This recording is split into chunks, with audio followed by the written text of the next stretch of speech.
This is the brief on the reported selective silence of President Herzog concerning political violence. So, the argument here is that Israeli President Isaac Herzog, who, promised to be this unifying statesman, is actually using his public statements in a really political way, specifically by consistently staying silent when political violence is aimed at the right. First, you've got this pattern of selective public condemnations. So, for instance, Herzog was super quick to criticize protesters who were targeting an opposition lawmaker. But when a Likud member, May Golan, was violently attacked, reportedly, nothing.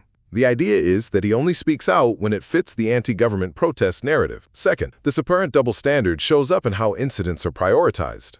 Herzog strongly condemned a car ramming against anti-government protesters. Totally understandable. But what about violence from left-wing activists? Things like the harassment of a government minister's young kids, or even extreme anti-Bibi graffiti on the Prime Minister's convoy.